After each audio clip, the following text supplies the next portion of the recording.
আল্লাহ তাআলা এখানে তার রাসূলকে প্রথমে দুটো আদেশ দিয়েছেন। আদেশ দিয়েছেন দুটো, কিন্তু ফলাফল কি হবে সেই ফলাফল জানিয়েছেন একটা।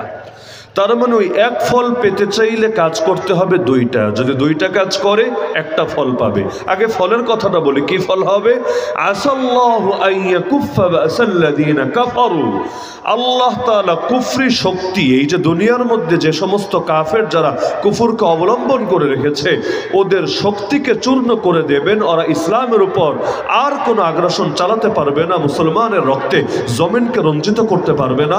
তো দুনিয়ার মধ্যে জালেমদেরকে আযাব তো আল্লাহই দেন, আমাদের আযাব দেওয়ার কোনো ক্ষমতাই নাই। কাতিলুহুম ইউআযিবহুমুল্লাহু বিআইদিকুম, আযাব দেন আল্লাহ। তবে আল্লাহ তাআলা কখনো আযাব দিয়েছিলেন জিবরিলের হাতে, কখনো মিকাইলের হাতে, কখনো ইসরাফিলের হাতে, কখনো আসমানের ফেরেশতার হাতে, কখনো আল্লাহ তাআলা দিয়েছিলেন আবাবিলের মাধ্যমে, কখনো দিয়েছিলেন সমুদ্রকে ব্যবহার করে। আল্লাহ তাআলা এই জাতির উপর বিশেষ রহম এবং করম করেছেন। যেই কাজের জন্য অতীতে আল্লাহ তাআলা জিবরিল, মিকাইল, ইসরাফিলের হাত ব্যবহার করেছেন, আল্লাহ তাআলা এই কাজের জন্য এখন এই বান্দাদের হাতকে কবুল করে নিয়েছেন। তো কাফেরদের শক্তিকে চূর্ণ করবেন আল্লাহ, তবে কি কাজ করতে হবে? করবেন তো আল্লাহ, কিন্তু কাজ কি করতে হবে? আল্লাহ তার নবীকে বলছেন, হে নবী, দুটো কাজ করতে হবে। এক নম্বর কাজ হলো ফাকাতিল ফি সাবিলিল্লাহ, আল্লাহর পথে লড়তে হবে, লড়াই করতে হবে। কেন? নবী লড়াই না করলে আল্লাহ ইসলামকে বিজয় করতে পারবে না। আল্লাহ তাআলাকে নবীর লড়াইয়ের মুখাপেক্ষী, যে নবী লড়াই করলে আল্লাহ পারবে, নবী লড়াই না করলে আল্লাহ পারবে না, এমন কোনো ব্যাপার স্যাপার আছে নাকি? এগুলো তো বনি ইসরাইলের চিন্তা। বনি ইসরাইল বলেছিল, ইযহাব আনতা রাব্বুকা ফাকাতিলা ইন্না হাহুনা কাঈদুন। আরে আমাদেরকে জিহাদে যেতে কেন বলো? নবী মুসা বলেছিলেন, উদখুলুল আরদাল মুকাদ্দাসা, তোমরা এই ফিলিস্তিনের পবিত্র জমিনে প্রবেশ করো, আল্লাতী কাতাবাল্লাহু লাকুম, আল্লাহ তাআলা তোমাদের জন্য এটা লিখে দিয়েছেন, ফয়সালা করে দিয়েছেন, এই বিধান তোমাদেরকে দিয়েছেন। ওয়ালা তারতাদ্দু আলা আদবারিকুম, পালায়ও না, পেছনে চলে যাও না। ফাতানকালিবু খাসিরিন, চরম ক্ষতির শিকার হবা, চরম ক্ষতিগ্রস্ত হবা।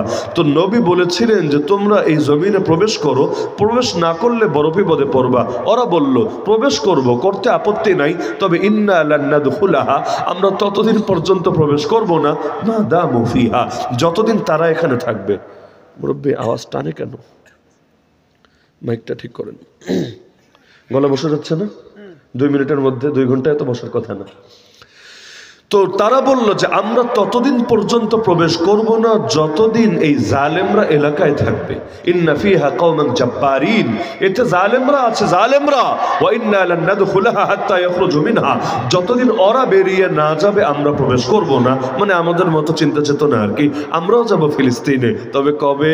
ইসরায়েলের দখলদারি থেকে যখন মুক্ত হবে, এই হানাদাররা যখন মসজিদে আকসা থেকে সরে যাবে, আমরা যাব, ট্যুর দিব, গিয়ে সেলফি তুলবো, সেলফি তুলে জিজ্ঞাসা করবো, দোস্ত কেমন দেখা যাচ্ছে, মসজিদে আকসায় ঘুরতে এসেছি, আগামী দিনে আসবো তোমাকে সাথে নিয়ে। মানে আমাদেরও চেতনার শেষ নাই। তবে যতদিন ওরা থাকবে আমরা যাব না, ওরা চলে গেলে আমরা যাব। এখন যেমন বাংলাদেশে সবাই বিপ্লবী হয়ে গেছে, সবাই বিপ্লবী। ওই সময় যারা উল্টাপাল্টা পোস্টও দিয়েছে, পোস্টগুলোকে এখন অনলিমি করে দিয়ে ডিলেট করে নেই। কারণ ডিলেট করলে 5 বছর 10 বছর পর যদি কাজে লাগে তখন খুঁজে পাবে কোথায়। যদি আবার চিত্র ঘুরে যায় তখন আবার ওই অনলিমিটেডে পাবলিক করে দেখাবেই যে আমি তো তোমাদের সাথেই ছিলাম, আসলে এদের সাথে ছিলাম না। এজন্য অপশন একটা হাতে রেখে দেয়, কিন্তু মনে মনে বিপ্লবী সাচ্ছে। আরে এত বিপ্লবী যদি আগ থেকেই থাকতো তাহলে 16 বছরে তো ঠ্যাঙ্গানি খাওয়া লাগতো না। বিজয় 2024-এ কেন? বিজয় তো 2013-তে আসলো না কেন? কারণ 2013-তে তো পাশে দাঁড়ায় নাই এসে, তখন ভেবেছে এটা হুজুরদের ইস্যু, হুজুররাই হ্যান্ডেল করুক, হুজুররাই বুঝুক। আর ওই সময় যদি চিন্তা করতো আল্লাহ এবং তার রাসূলের প্রশ্ন, এটা শুধু হুজুরদের প্রশ্ন না, আল্লাহ এবং তার রাসূলের ইজ্জত হেফাজত করার জন্য যে নেমেছে, এটা তো শুধুমাত্র হুজুরদের বিষয় না, গোটা জাতির বিষয়। আর যারা ক্ষমতায় বসে আল্লাহ এবং তার রাসূলের শানে জুলুম করতে পারে, ওরা যে জনগণের শানে কি করতে পারে, এটা নতুন করে বুঝাইয়া দিতে হবে না। তো আল্লাহ তার নবীর রক্তের লড়াইয়ের মুখাপেক্ষী না, ওই জালেমরা ভেবেছিল মুখাপেক্ষী। জন্য বলল মুসা শোনো, যতদিন ওরা থাকবে আমরা যাব না, তুমি যাও। এত যদি শখ জাগে তুমি যাও, তোমার খোদার সাথে নিয়ে যাও, তুমি আর তোমার খোদা মিলে গিয়ে লড়াই করো, জিহাদ করো, আমরা এখানে বসে বসে তামাশা দেখবো। তুমি পারো না, তোমার খোদা মিলে পারো না। এই পাগলদের কে বুঝাবে যে আল্লাহ তাআলা জিহাদের কথা? এজন্য বলেন নাই যে আল্লাহ পারেন না, এখন ওরা যদি নামে আল্লাহ সহজ হবে। আরে পাগল, আল্লাহ লড়াইয়ের আদেশ দিয়েছেন যাতে বান্দার রক্ত দাবি হতে পারে। আরে মানুষ তো ফেরাউনও ছিল, মানুষ তো নমরুদও ছিল, মানুষ তো আবু জাহালও ছিল। আপনি দামি হবেন কিসের ভিত্তিতে? নাহনু কওমুন আ'আযানাল্লাহু বিল ইসলাম, আমরা সেই জাতি যাদেরকে আল্লাহ ইসলামের বরকতে, ইসলামের মাধ্যমে সম্মানিত করেছেন। তো সম্মানিত হওয়ার মাধ্যম যেহেতু ইসলাম, এই ইসলামের জন্য যার অবদান যত বেশি হবে আল্লাহর কাছে তার দাম তত বেশি পাবে। একজন ইসলামের জন্য সময় দিয়েছে, আর একজন ইসলামের জন্য সম্পদ দিয়েছে, আর একজন ইসলামের জন্য জানই কোরবান করে দিয়েছে। বুঝায় দেওয়া লাগবে না যে অবদানের মধ্যে যেহেতু ভিন্নতা আছে, সুতরাং কিয়ামতের দিন যখন আল্লাহর সামনে দাঁড়াবে মর্যাদার মধ্যে অবশ্যই ভিন্নতা থাকবে। আল্লাহ নবীকে বলেন ফাকাতিল ফি সাবিলিল্লাহ, আল্লাহর রাস্তায় লড়ে যান।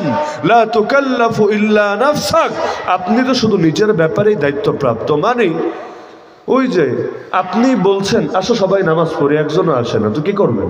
বসে থাকবেন? বসে থাকার সুযোগ নাই। যদি ডাক শুনে কেউ না আসে, না আসুক, আপনাকে একা তো নামাজ চালায় নিতে হবে। যদি এমন হয় মসজিদ বানাতে চাচ্ছেন, কেউ এগিয়ে আসে না, আর আপনারও এই সামর্থ্য নাই যে একা একা মসজিদ বানাবেন, আর মসজিদ এত দূরে যাওয়াই সম্ভব না, এটা বাংলাদেশে বুঝবেন না, কোনো কাফের দেশে ধরেন, এত দূরে যাওয়া সম্ভব না, কি করবেন? তখন নামাজ না পড়ে তো আর বসে থাকার সুযোগ নাই। কেউ আসলে আসুক, না আসলে না আসুক, কিন্তু নিজেকে তো ঠিকই চালায় নিতে হবে। তো আল্লাহ নবীকে প্রথম বলে দিচ্ছেন লড়াই করে যাবেন।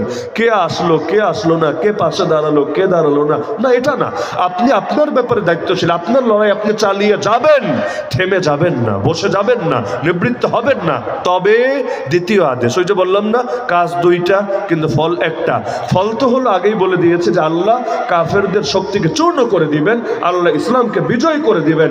এক নম্বর কাজ হলো লড়াই, দুই নম্বর কাজ হলো হাররিদুল মুমিনিন, মুমিনদেরকে জাগাতে থাকবেন, তাশকিল করতে থাকবেন, দাওয়াত দিতে থাকবেন, নতুন প্রেরণায় উজ্জীবিত করতে থাকবেন। তার মানে দাওয়াত প্লাস জিহাদ বা জিহাদ প্লাস দাওয়াত, যেদিক থেকেই বলেন না কেন, দাওয়াত এবং জিহাদ এই দুই মিশন যখন একসাথে চালাবেন বিজয় আসবেই আসবে, জাহেলিয়াতের পতন হবেই হবে। তাহলে কি বোঝা গেল এই আয়াত থেকে? লম্বা চড়া ব্যাখ্যা লাগবে না। আয়াত থেকে বোঝা গেল যদি কুফুরকে হারাতে চান দাওয়াত এবং জিহাদকে আঁকড়ে ধরতে হবে। ওয়াকাতিলুহুম হাত্তা লা তাকুনা ফিতনা, জিহাদ চিরকালের জন্য না, জিহাদ হলো এটা হলো চিকিৎসা। চিকিৎসা চিরকাল লাগে না, যতক্ষণ রোগ থাকে ততক্ষণ চিকিৎসা লাগে, রোগ নাই চিকিৎসাও নাই।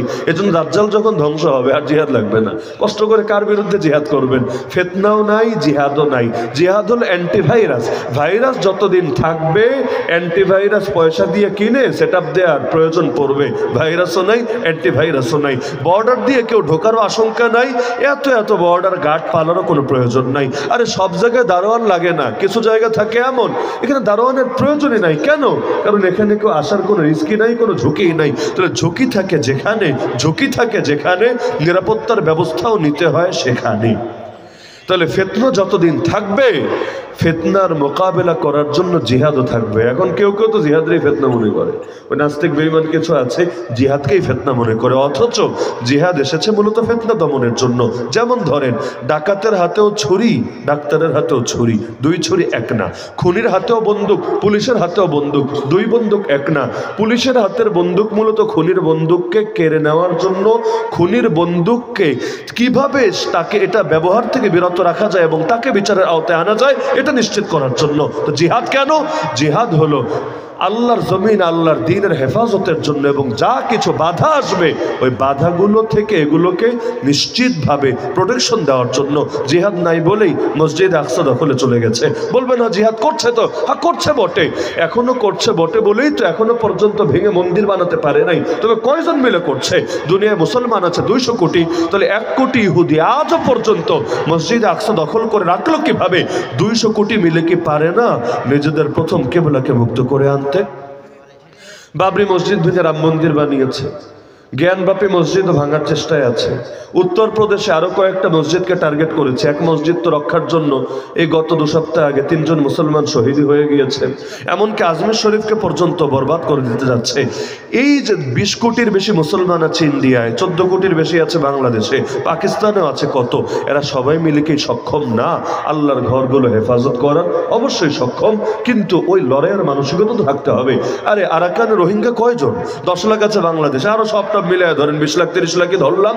তাহলে এই 20 লাখ 30 লাখ মানুষের পাশে দাঁড়াতে এই 14 কোটি মানুষকে সক্ষম না? যদি সক্ষম হয় তাহলে আজও পর্যন্ত এরা নিজেদের ভূমিতে নিরাপদভাবে কেন ফিরে যেতে পারছে না? আগে তো যা সম্ভাবনা যা ছিল এখন তো তাও নেই, শেষ। কেন? কারণ কার কাছে ফিরাই দিবেন? মিয়ানমারে তো সরকারই নাই, সামরিক বাহিনীর হাতে ক্ষমতা, ওই সামরিক বাহিনীর নিয়ন্ত্রণেই নাই। আরাকানে ওই সামরিক বাহিনীর যে প্রধান দফতর যেটা ছিল ওইটাও আজকে দখল করে নিয়েছে বিদ্রোহীরা। তো কোন বিদ্রোহী? রোহিঙ্গা বিদ্রোহীরা না, বরং উগ্র বুদ্ধিস্ট। এরা এত বেশি উগ্র যে এরা ওই জালেমরা সেনাবাহিনী আর কি জুলুম করেছে, এর চাইতে এরা বেশি মুসলমানের রক্ত খেয়েছে, রক্ত ঝরিয়েছে। তাহলে এদের কাছে ফিরাই দিবেন? সম্ভবিত না। এই যে মুসলমানের জমি চলে গেল কাফেরের হাতে, এর দায় কার? ইসলাম তো বলে 1 বিঘত জমিও যদি কাফের দখলে নেয়, যতদিন পর্যন্ত এটা মুক্ত না হবে, তাহলে তার পার্শ্ববর্তী মুসলমানের জন্য করণীয় হবে এটা মুক্ত করার জন্য জিহাদ করতে থাকা। তারা না পারলে তাদের পাশের, তারা না পারলে তাদের পাশের, তারা না পারলে তাদের পাশের, এভাবে ধাপে ধাপে গোটা দুনিয়ার তামাম মুসলমানের উপর ফরজ হয়ে যাবে ওই জমিনকে পুনরুদ্ধার করা। তো এই যে আরাকান পুরোটাই দখলে চলে গেল আরাকান আর্মির। আর যে আরাকান আর্মির পেছনে ইতিমধ্যে কয়েক কোটি ডলার ঢেলেছে ইন্ডিয়া। বলবেন ইন্ডিয়া কেন ঢেলেছে? সে ঢেলেছে তার স্বার্থে। কারণ এই জায়গাটা এমন একটা জায়গা, আরাকানের মাটিতে এমন একটা মাটি, এইটার সাথে বহুত কিছু সম্পর্ক আছে। চীনের তো জরুরত আছে, চীন এটা পেয়ে গেলে সোনায় সোহাগা, এবং সে এখানে একটা নৌপথ যদি করে নিতে পারে, নৌবন্দর করে নিতে পারে, আরও অনেক অল্প খরচেই তার মাল খালাস করে এদিক দিয়ে তার দেশে ঢুকাতে পারবে। তাহলে তার স্বার্থ তো বোঝা যায়। ইন্ডিয়ার স্বার্থ কি? ইন্ডিয়ার স্বার্থ হলো এই জায়গায় যদি কোনো ইসলামী ইমারত হয়ে যায়, আফগানিস্তানে যেমন হয়েছে, সিরিয়ায় যেমন হয়েছে, তাহলে ইন্ডিয়া টিকবে কিভাবে? দেখেন না, যশোরে মাদ্রাসার ছেলেরা ককশিট দিয়ে বন্দুক বানিয়ে, ককশিট চেনেন তো, ককশিট দিয়ে খেলনার বন্দুক বানিয়ে যেমন খুশি তেমন সাজো, এটা মঞ্চ নাটক করেছে। যেমন খুশি তেমন সাজো বোঝেন না? স্কুল কলেজেও তো হয়, কেউ মুক্তিযোদ্ধা সাজে, কেউ রাজাকার সাজে, কেউ এই সাজে, কেউ সে সাজে, কেউ হিটলার সাজে, কেউ বিভিন্ন টাইপের জিনিস সাজে। তো তাদের কাছে মনে হয়েছে তারা মঞ্চ নাটক করবে, হামাস সাজবে। তো একজন আবু উবায়দা সাজলো, আর দুই পাশে 2 জন বন্দুক হাতে নিয়ে দাঁড়ালো। হ্যাঁ, আপনি সর্বোচ্চ এটা নিয়ে প্রশ্ন তুলতে পারেন যে অভিনয়টাকে 100% পারফেক্ট হয়েছে না, 80% হয়েছে না, 70% হয়েছে। কারণ মঞ্চনাটক করলো 10 জনে করলে রেজাল্ট তো সমান পাবে না, পুরস্কার সবাইরে দেওয়া হবে না। যারটা সবচাইতে বেশি অ্যাকুরেট হবে তাকে 1 নম্বর বলে বিজয়ী বলে ঘোষণা করা হবে। তো ওইটা তো ভিন্ন বিবেচনা। কিন্তু দেখা গেল ককশিটের বন্দুক নিয়ে দাঁড়িয়েছে, এদিকে ইন্ডিয়ার লাইন ডাইরেক্ট হয়ে গেছে। কেন? ওরা টেনশন, বাংলাদেশে শাইখুল মাশায়েখ আল্লামা ডক্টর ইউনূসের নেতৃত্বে মনে হয় ইসলামী জঙ্গিবাদের উত্থান ঘটতে যাচ্ছে। খালি এক ককশিট, শুধু ইন্ডিয়া না, বিবিসিতেও রিপোর্ট, একেবারে পশ্চিমা বিশ্বের পর্যন্ত মাথার মধ্যে ঠাডা পড়েছে, আসমান ভেঙে পড়েছে। ভাবটা এমন যে ককশিটের 2টা বন্দুক দিয়ে পুরো অঞ্চল জয় করে ফেলবে। তাহলে এবার চিন্তা করেন, ককশিটেরটা দেখে যদি অবস্থা হয়, ওইটা দেখলে কি অবস্থা হইতো? তাও মাত্র 2 পিস, মাত্র 2 পিস। তাহলে এরা যে আসলে ইসলামকে যে সহ্য করতে পারে না, অথচ এতকাল কত বন্দুক মানুষ দেখালো, যারা মুক্তিযুদ্ধের নাটক করেছে ওরা হাতে বন্দুক নেয় নাই। বাংলাদেশে এমন ভাস্কর্য নাই যে ভাস্কর্যে হাতে বন্দুক আছে, 1টা 2টা না, শত শত আছে।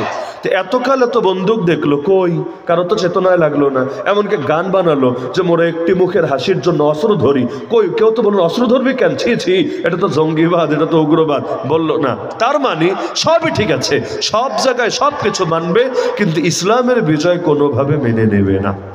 সিরিয়া স্বাধীন হলো দীর্ঘ 54 বছর জুলুমের পর, একদিন দুদিন না। ওই বাংলাদেশেও যেমন 71 থেকে শুরু হয়ে 2024 পর্যন্ত একটা জাতি বহু কিছু করেছে, পরবর্তীতে মুক্তি পেয়েছে জাতি, যদিও মাঝখানে বিশাল গ্যাপ ছিল। তো ওদের তো লাগাতার 54 বছর, হাফেজ আল আসাদ করলো 2000 সাল পর্যন্ত, আর এরপর বাশার আল আসাদ, ওই বাংলায় বলে বাশার, মূল হলো বাশার আল আসাদ, সে 2000 থেকে 2024 দীর্ঘকাল 30 বছর করলো বাপে, 24 বছর করলো পোলায়। এত দীর্ঘকাল শয়তানির পর আলহামদুলিল্লাহ মুসলমানরা স্বাধীনতা পেল। 24 ঘন্টা পার হতে পারলো না, এর মধ্যে আমেরিকা ইসরায়েল যৌথভাবে বোমা হামলা শুরু করলো। আরে বাশার আল আসাদ বিদায় হয়েছে, আমেরিকার তো খুশিতে নাচার কথা। কেন? কারণ হলো তোমার দুশ্মনের দালাল বিদায় হয়েছে, রাশিয়ার দালাল যেহেতু বিদায় হয়েছে, আমেরিকার খুশি হওয়ার কথা না, কারণ সতীনের দালাল যদি বিদয়ী হয় আর এক সতীন তো খুশিতে লাফানোর কথা, কিন্তু না লাফায়া সে উল্টা হামলা করে দিল কেন? কারণ বিজয় এসেছে ভালো কথা, তো বিজয় তো নাস্তিকের হাত ধরে আসে নাই, বামদের হাত ধরে আসে নাই, বিজয় তো সেকুলারদের হাত ধরে আসে নাই, অথবা ওয়েস্টার্ন কালচার যারা লালন করে ওদের হাত ধরে আসে নাই, বিজয় এসেছে মুসলমানের হাত ধরে। যদিও ইসলাম ইমারতের ঘোষণা দেয় নাই, অথবা কি করবে না করবে এখনো বিস্তারিত আলোচনায় আনতে পারে নাই, ওই 24 ঘন্টা পার হওয়ার আগে মাত্র বৃষ্টি খাচ্ছে, আনন্দ মিছিল করছে, ওই দিনে শুরু করে দিল বোমা হামলা। তার মানে সব সয়ে নেবে, কিন্তু ইসলাম সয়ে নিতে পারবে না। তো আরাকান যদি একটা স্বাধীন ইসলামী রাজ্য হয়ে যায়, কারণ আরাকান স্বাধীন ছিল, ব্রিটিশ আসার আগ পর্যন্ত স্বাধীন ছিল, নামই ছিল আরাকান রাজ্য। ব্রিটিশ এসে দখল করেছে, যাওয়ার আগে আর স্বাধীনতা না দিয়ে এটা মিয়ানমারের হাতে বুঝিয়ে দিয়েছে গেছে। এখন যদি নতুন করে স্বাধীন হয় আর ইসলামী ইমারত হয়, ইসলামের একটা বৈশিষ্ট্য হলো আলহামদুলিল্লাহ, চুম্বুক যেভাবে লোহা টানে, ইসলাম এর চাইতে 1000 গুণ বেশি শক্তি দিয়ে দিল টানে। এখন দেখেন না, বাংলাদেশে বসে অনেকে বলে আরে আফগানিস্তানের শাসন তো খারাপ না, ভালোই, অর্থনীতি তো খুব আগাচ্ছে দেখি, রাজনৈতিকভাবেও খুব ঐক্য প্রতিষ্ঠা হয়েছে, দেশ তো ভালোই, খারাপ তো না, সব দিকে তো ভালোই দেখা যাচ্ছে। হ্যাঁ, মাঝে মাঝে পশ্চিমার একটু টাল্টি বাল্টি করে, কিছু গুজব টুজব ছড়ায়, এগুলো ভাত পায় না, ওই সাধারণ মিডিয়াগুলোই জবাব দিয়ে দেয়। এখন মানুষ সিরিয়াকে মহব্বত করতে শুরু করেছে, ইয়ামানকে মহব্বত করতে শুরু করেছে, আফ্রিকায়ও যে মুজাহিদিনরা আছে মহব্বত করতে শুরু করেছে। তাহলে কি বুঝলেন? ইসলাম যদি কোথাও প্রতিষ্ঠিত হয়, কিসের গণতন্ত্র আর সমাজতন্ত্র আর এই তন্ত্র আর সেই তন্ত্র? আরে কোটিপতি যদি সামনে চলে আসে, ফুটোপতির পেছনে ছোটার সময় আছে? আর খাঁটি সোনা যদি চলে আসে, সিটি গোল্ড নিয়ে নাচার দরকার আছে? ইসলাম যদি সামনে দেখে ফেলে, তাহলে এইটা আর ওইটা নিয়ে কোনো লাফানোর দরকার আছে? একদিকে আসল সুন্দর আর আরেকদিকে মেকআপ সুন্দর, দুইটাকে এক নাকি? আসল সুন্দরী যদি পাওয়া যান, মেকআপ সুন্দরের পেছনে ছোটার কোনো প্রয়োজন নাই। তো এখন একবার যদি কোনোভাবে আরাকানের বুকে ইসলাম জিন্দা হয়, তাহলে ওদেরও তো ভয় আছে, ধীরে ধীরে ওদের ভেতরেও যদি এই রং ছড়ায়া যায়, তাহলে ভণ্ডামিতে এমনি ছুটবে। এজন্য এই বৌদ্ধগুলারে অন্য ধর্মের লোক, কিন্তু অন্য ধর্মের হলে কি হবে? আল কুফরু মিল্লাতুন ওয়াহিদা, কুফর সব এক জাতি, ইসলামের বিপক্ষে। ওদের পেছনে কোটি কোটি টাকা ঢালছে যে দোস্ত তোরা আগা, তোরা বিজয়ী হলে সমস্যা নাই, কিন্তু রোহিঙ্গারা বা বাংলাদেশিরা বা মুজাহিদিনরা কোনোভাবে যাতে বিজয়ী হতে না পারে, এমনকি ওদের জন্য সেফ জোনও করে দিয়েছে মিজোরামে এবং ভারতের বিভিন্ন এলাকায়। এই যে ঝড়ের গতিতে আগাচ্ছে আরাকান আর্মি, শুরু করেছিল মাত্র 26 জনকে নিয়ে। কয়জন? 26 জন সামনে দেখলে তো আপনার বয়ানে আসতে চাইবে না, মাত্র 26। সেখানে ওরা লড়াই শুরু করেছে কয়জন নিয়ে? 26 জন। আজকে হাজার হাজার হাজার, এমনকি যাদের এজেন্ট সামরিক বাহিনীর মধ্যে পর্যন্ত প্রচুর পরিমাণে আছে। আর অস্ত্র শস্ত্রের তো অভাব নাই। আপনার কাছে মনে হবে এত অস্ত্র কিভাবে সম্ভব? এর অনেক অস্ত্র বাংলাদেশ মিলিটারির কাছেও নাই, কিভাবে পেল? এগুলো আসমান থেকে জিবরিল আমিন নিয়ে আসে নাই, এগুলো ওই মঙ্গল গ্রহ থেকে এলিয়ান মামারাও হাদিয়া দিয়ে যায় নাই, বরঞ্চ সব আশপাশ থেকে হাদিয়ে এসেছে। বাংলাদেশে পাহাড়ি সন্ত্রাসীরা আছে না, এই পাহাড়ি সন্ত্রাসীরা অস্ত্র পায় কোত্থেকে? ওদের কাছে কি আসমান থেকে অস্ত্র ডাউনলোড হয় নাকি? তাহলে আসে কোত্থেকে? আসেও ওখান থেকে, আবার হামলা করে পালায় কই? আর্মিও খুঁজে পায় না, পুলিশও খুঁজে পায় না, যায়টা কই? বর্ডার ক্রস করেও চলে যায় জায়গা মতো। তাহলে এই যে জালেমরা এখন তো বলেই ওরা নাকি চিটাগাং চায়। আরে কি আজীব কারবার, মামার বাড়ির আবদার, চিটাগাং চাই। যদি এমন হতো, হ্যাঁ চাওয়া চাওয়ির একটা ব্যাপার স্যাপার আছে, যৌক্তিক ব্যাপার। কেন?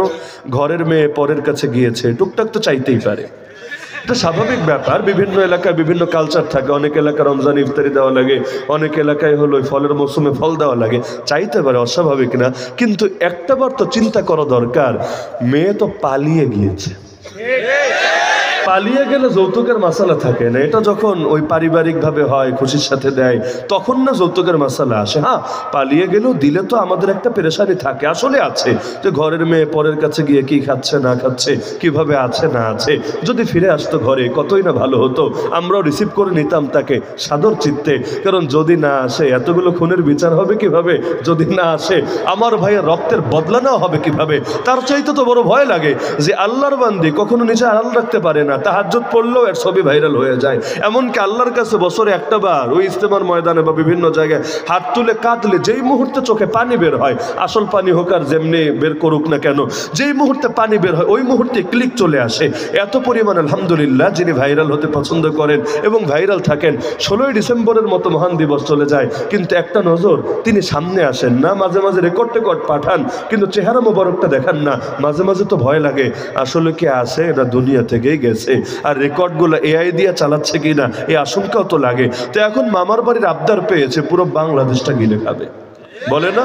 তাহলে পুরো বাংলাদেশ যদি গিলে খেতে চায়, আপনারাও কি ওদের পেটে ঢোকার জন্য মানসিকতা নিয়ে বসে আছেন? যদি না থাকেন, আসন্ন লড়াইয়ের জন্য মানসিকভাবে সবাইকে প্রস্তুত হতে হবেই হবে। কারণ লড়াই, আপনি যদি লড়াইয়ের জন্য প্রস্তুত থাকেন, এর আলামতি হলো আল্লাহ বলেন ওয়ালাউ আরাদুল খুরুজ লাআদ্দু লাহু উদ্দা, এরা যদি আসলেই ময়দানে বের হতে চাইতো কিছু না কিছু প্রস্তুতি তো নিয়ে রাখতো।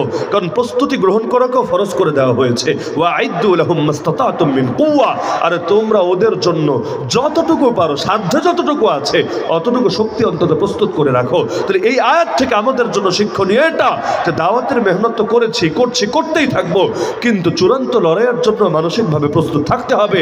আর যেহেতু আল্লাহ নবী জানিয়েছেনই হিন্দুস্তানের জমিনে ইসলাম ভার্সেস শিরিক আর কুফুরের মধ্যে এক কঠিন লড়াই হবে, যেটাকে হাদিসে হিন্দুস্তানের যুদ্ধ বলে অভিহিত করা হয়েছে। তাহলে সেই লড়াই আগেই হয়ে গেছে না আগামী দিনে হবে, এটা আল্লাহই ভালো জানেন। সবচেয়ে সুন্দর ব্যাখ্যা করেছেন মুফতি আজম পাকিস্তান আল্লামা মুফতি শফি রহমতুল্লাহ আলী। তিনি বলেছেন নবীর শব্দ যেহেতু ব্যাপক, সুতরাং হাদিসটা আমরা বুঝতেও হবে ব্যাপক। কিভাবে? আল মুতলাকু ইয়াজরি আলা ইতলাকিহি, নবী যেহেতু কোনো জামানার সঙ্গে সীমাবদ্ধ করে দিয়ে যান নাই, সুতরাং হিন্দুস্তানের জমিনে ইসলামের পক্ষে যত লড়াই হবে, কুফুরের বিপক্ষে ইসলামের পক্ষে যত লড়াই হবে, আল্লাহ তাআলা সবগুলোকেই গাজওয়াতুল হিন্দের সওয়াব দিয়ে দিবেন ইনশাআল্লাহ। সুতরাং আগামী দিনের লড়াইয়ের জন্য মানসিকভাবে প্রস্তুত আছেন তো ইনশাআল্লাহ? এক লড়াই করবেন নগদে, আর এক লড়াই করবেন আগামীতে। নগদের লড়াই হলো প্রত্যেকে সাংস্কৃতিক জিহাদের সৈনিক হয়ে যান। সাংস্কৃতিক জিহাদ মানে কি? আমাদের উপর বিজাতীয় সংস্কৃতি চাপানো হচ্ছে নাকি হচ্ছে না? এই যে শরীফে বানানো হবে, এটা কি বাঙালি সংস্কৃতি? এটা কি বাংলাদেশে মুসলমানের সংস্কৃতি? এই যে LGBTQ নিকৃষ্টতম জঘন্য মতবাদ, যার কারণে কওমে লুতকে পর্যন্ত বরবাদ করা হয়েছে, এগুলোকে যে নরমালাইজ করা হচ্ছে, এগুলোকে বাংলাদেশে মুসলমানের সংস্কৃতি? এই যে বেহায়াপনা, বেলাল্লাপনা, অশ্লীলতাকে সমাজে রন্ধে রন্ধে ঢুকিয়ে দেওয়া হচ্ছে, এটাকে মুসলমানের সংস্কৃতি? এই যে পতিতালয় খোলা স্বাধীনতার 53 বছর পর এসেও, এটা মুসলমানের সংস্কৃতি? এই যে সুদভিত্তিক অর্থনীতি, মুসলমানের সংস্কৃতি? এই যে মদের বারের লাইসেন্স দেওয়া, মুসলমানের সংস্কৃতি? কত উদাহরণ লাগবে, উদাহরণ ভুরি ভুরি আছে। এই যে এক জাতির উপর আর এক জাতির সংস্কৃতি চাপিয়ে দেওয়া হয়েছে, এই সংস্কৃতিকে, ওদেরটাকে দূর করে আমাদের সংস্কৃতি আবারও ফেরাতে হবেই হবে। আজকে ঢাকা শহরে গান হচ্ছে না, পাকিস্তান থেকে শিল্পী এনে গান গাওয়াচ্ছে না, এর মধ্যে আবার নামাজেরও ব্যবস্থা রেখেছে সুন্দরভাবে, যাতে গানের ফাঁকে ফাঁকে নামাজ আদায় করে নিতে পারে। মাগরিবের নামাজ, এশার নামাজ।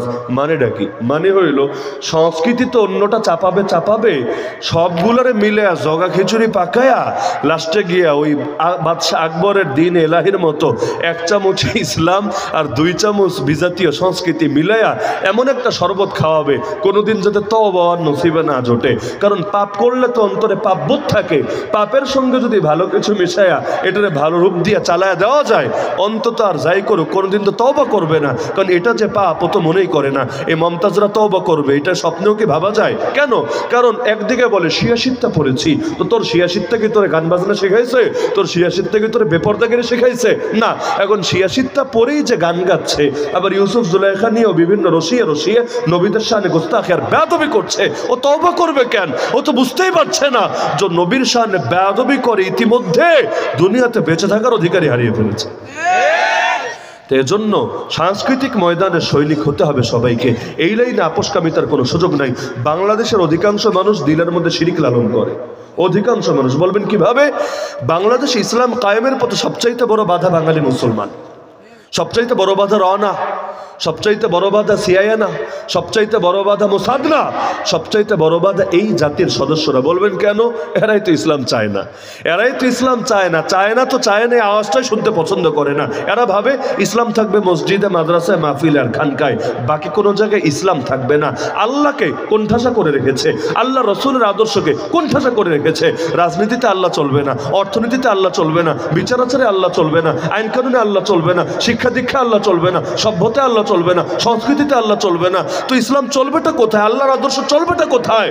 বলবো ওই যে মসজিদে, মাদ্রাসায়, মাহফিলে, খানকায়, তাও মসজিদে ইমামকে স্বাধীনভাবে কথা বলতে দিবে না। ইসকনের বিরুদ্ধে বক্তব্য দেওয়ায় 2 সপ্তাহ আগে বাংলাদেশে কয়েক ডজন খতিব আর ইমাম একদিনে চাকরি হারিয়েছে, একদিনে। কেন?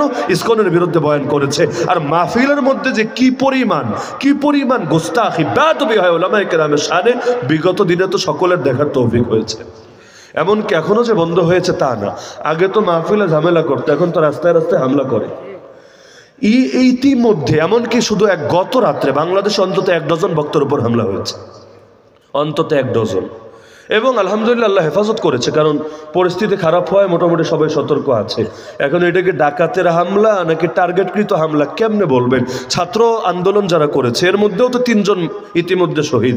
কে মেরেছে, কেন মেরেছে, কিছুই কোনো কুল কিনারা খুঁজে পাওয়া যাচ্ছে না। অপরাধী কে, মোটিভ কি, বুঝে ওঠা যাচ্ছে না।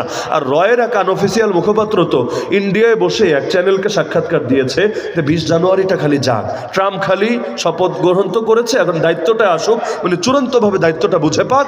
এরপর সাংবাদিক, মানে ওই যে উপস্থাপক, তাকে বলছে এরপর আপনি এই টেলিভিশনে বসে বসে খালি সংবাদ পাঠ করবেন, আজকে ঢাকায় 1 জন নিহত, আজকে অমুক জায়গায় 1 জন নিহত, কিন্তু কে মারলো, কেন মারলো আপনারা খুঁজেই পাবেন না। কেন?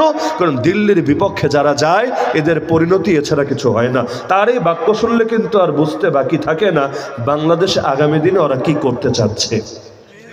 তাহলে গুপ্ত হত্যা তো এটা গোয়েন্দা সংস্থাগুলোর খুব স্বাভাবিক কাজ। এবং আমি তো মনে করি, শুধু আমি না, বাংলাদেশের ইসলামপন্থীরা ব্যাপকভাবে মনে করে যে যাদের দ্বারা ব্যাপক জাগরণ হতে পারতো এমন লোকদেরকে টার্গেট করে করে ওই জামানায় গুপ্ত হত্যা করেছে, যাদের মধ্যে আল্লামা সাইদি, আল্লামা বাবুনগরী নামগুলো সবার শীর্ষে থাকবে। তাদের মৃত্যু যে স্বাভাবিক ছিল নাকি অস্বাভাবিক ছিল এটা বুঝতে পিএইচডি করা লাগে না। ন্যূনতম কমন সেন্স যদি থাকে আর পুরো ঘটনার বৃত্তান্ত যদি সামনে থাকে, আপনি নিজেই বুঝতে পারবেন। আরও অনেকগুলো নাম বলা যাবে, সব বলছি না।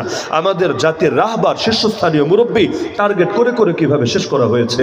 আগামী দিনেও যার ব্যতিক্রম হবে কি গ্যারান্টি আছে? আর হুজুর মোল্লা সরকারের কি আসে যায়? রাজনীতিবিদদের নিরাপত্তার ব্যবস্থা করে, ব্যবসায়ীদের নিরাপত্তার ব্যবস্থা করে, কত সরকার আসে আর যায়, হুজুরদের নিরাপত্তার জন্য কি করে? এই যে রাত বিরাতে যে বক্তারা ঘোরে, সারা রাত ধরে সফর করে, পুরো শীতকালটা এমন থাকে না, নিয়মিতই তো সফর করে, কি নিরাপত্তা আছে বলেন?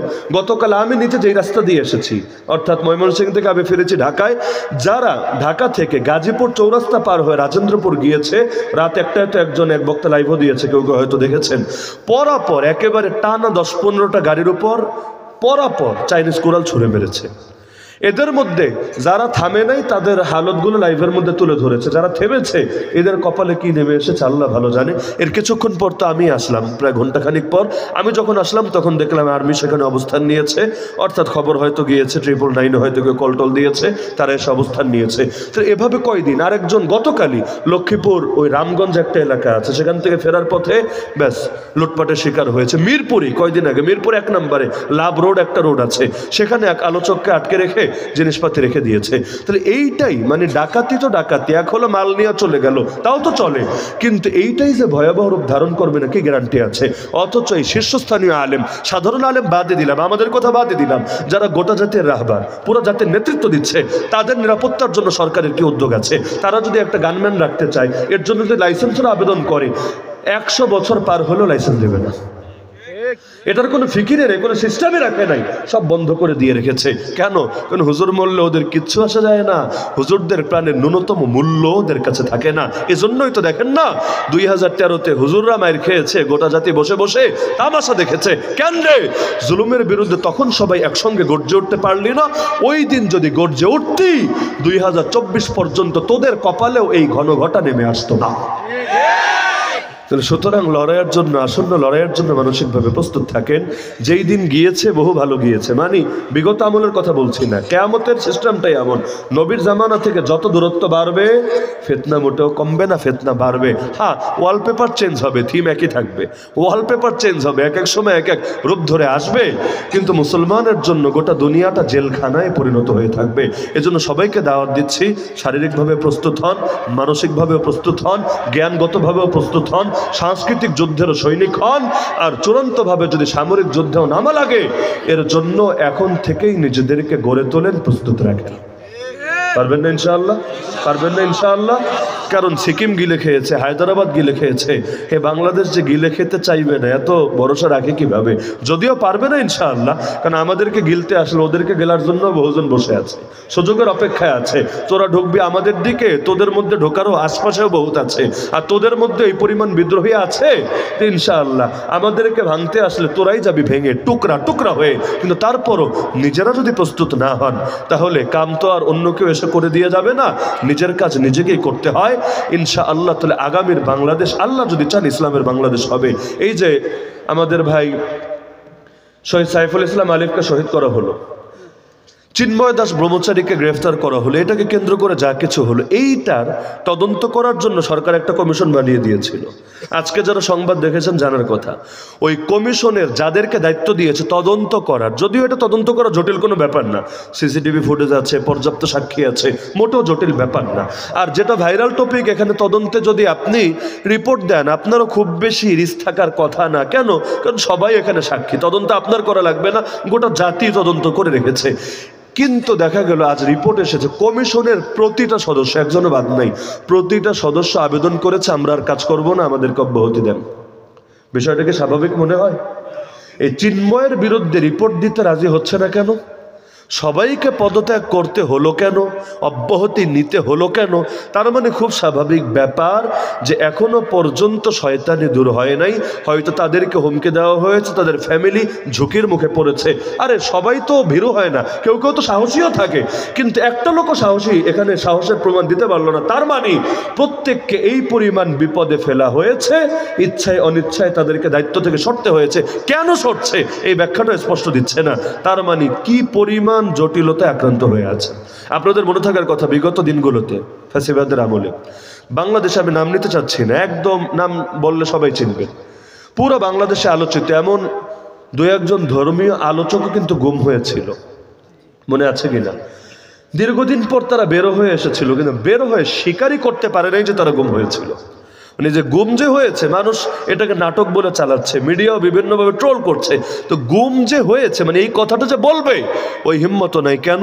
ওই কথা বললে আবারও তাকে গুম হতে হবে, আর গুমের হালতটা বড় ভয়ঙ্কর। যারা কারাগারে থেকেছে বহুত ভালো, কিন্তু গুম এমন একটা হালত, প্রতিটা সেকেন্ডে মৃত্যুর চাইতে আরো বেশি মানুষকে পোড়াতে থাকে, ভোগাতে থাকে। তাহলে কই স্বাধীনতা আসলো রে ভাই? আজও ইসকনকে নিষিদ্ধ করা হয়েছে। সাইফুল ইসলাম আলিফকে কবরে রাখার আগে, তার জানাজা পড়ানোর আগে তো ঘোষণা দেওয়া দরকার ছিল যে গুন্ডাদেরকে নিষিদ্ধ করে দেওয়া হয়েছে। কই নিষিদ্ধ করা হয়েছে? ফরিদপুরের মধুখালী, আপনাদের এখান থেকে তো বেশি দূরে না, এই পঞ্চপল্লীতে আমাদের যে ভাইদেরকে, নির্মাণ শ্রমিকদেরকে পিটিয়ে শহীদ করা হয়েছে, যার মধ্যে হাফিজ কোরআনও আছে, আজও পর্যন্ত এর বিচার হয়েছে। সব বাদ দিলাম, এই যে হুজুর থেকে শুরু করে আরো কত আলেম এমন আছে হেফাজতের মিথ্যা মামলা, মানে যেই মামলাগুলো বানোয়াট উদ্দেশ্য প্রণোদিত, সবাই জানে এই মামলাগুলোতে জেল খাটানো হয়েছে বা তাদেরকে মামলায় পেরেশান করে রাখা হয়েছে, আজও পর্যন্ত মামলাগুলো ডিসমিস করা হয়েছে। কি জানেন না? করা হয়েছে? হয় নাই, হয় নাই, কাউকে না। একেবারে সেলিব্রিটি পাবলিক ফিগার থেকে শুরু করে অখ্যাত অজ্ঞাত এক হুজুরের মামলাও, হেফাজতের মামলা ডিসমিস হয় নাই। কিছু বোঝা যায়? খুব তো মনে করছে না স্বাধীন হয়ে গেছে, স্বাধীন হয়ে গেছে, মুক্তি চলে এসেছে। আরে সবেমাত্র তো শুরু, বাকি দিন যে নসিবে কি আছে আল্লাহ ভালো জানেন। এজন্য সবাইকে সতর্ক করে দিয়ে গেলাম, যেই আদেশ আল্লাহ নবীকে দিয়েছেন এই আদেশ সবাই আঁকড়ে ধরেন। এক নম্বরে লড়াই করেন এবং লড়াই, চূড়ান্ত লড়াই আসার আগ পর্যন্ত লড়াইয়ের জন্য প্রস্তুত থাকেন। আর দুই নম্বরে মুমিনদেরকে জাগাতে থাকেন, ওয়াহারিদিল মুমিনিন, মুমিনদেরকে গণদাওয়াত দিতে থাকেন। আরে সবাই মাছ না হোক, অন্তত পানি হোক, মাছ চলতে চাইলে পানি লাগবে। আপনি বিপ্লবী হচ্ছেন, ভালো কথা, তো বিপ্লবীরা চলবে কার ভেতর দিয়ে? সবাই প্রশিক্ষিত কর্মী হবে না, কিন্তু কর্মী কাজ করতে চাইলে প্রচুর সমর্থক লাগবে। তাহলে তুমি ভাই কর্মী হতে পারো না, না পারো, অন্তত সমর্থক তো হও, পানি তো হও, যাতে করে তোমার ভেতর দিয়ে আমি চলতে পারি এবং আগামী দিনে আমরা বাংলার জমিন ও ইসলামের বিজয় ছিনিয়ে আনতে পারি। পারবেন তো ইনশাআল্লাহ? 350 বছর হয়ে গেল, আর দেরি করা যাবে না। 350 বছর হয়ে গেল প্রায় এই দেশে ইসলাম নাই। 1757 থেকে 2024-এর 21শে ডিসেম্বর, মানে আর 9-10টা দিন গেলে এই বছরটাও শেষ। আর কত? এবার আমাদেরকে জাগতে হবেই হবে। কপালে যা আছে তা হবে, হয়তো শরিয়াত নয়তো শাহাদাত, হয়তো বিজয় দেখে যাব, তাহলে আমরাও সুমাইয়া রাদিয়াল্লাহু আনহার মতো বিজয়ের আগেই শহীদ হব। কিন্তু আমাদের রক্তের বদৌলতেও যদি আল্লাহর জমিনে বিজয় আসে, আলহামদুলিল্লাহ, রক্ত বড় দামি হবে, কিয়ামতের দিন এটাই নাজাতের জরিয়া হবে। তো এই দাওয়াতটা সকলে আঁকড়ে ধরবেন তো ইনশাআল্লাহ। আল্লাহ তাআলা আমাদের সবাইকে এই 3টা কথার উপর আমল করার তৌফিক দান করুন। আল্লাহর পথে লড়াই করার জন্য মানসিকতা রাখা, লড়াইয়ের জন্য সাধ্যমতো প্রস্তুতি গ্রহণ করা, আর গণদাওয়াত দিতে থাকা, মুমিনদেরকে এক প্ল্যাটফর্মে আনা, ঐক্যবদ্ধ করা। আলহামদুলিল্লাহ, যদি 3টা কাজ করতে পারি, আল্লাহ ওয়াদা দিয়েছেন কুফরি শক্তিকে তিনি চূর্ণ করে দেবেন ইনশাআল্লাহ।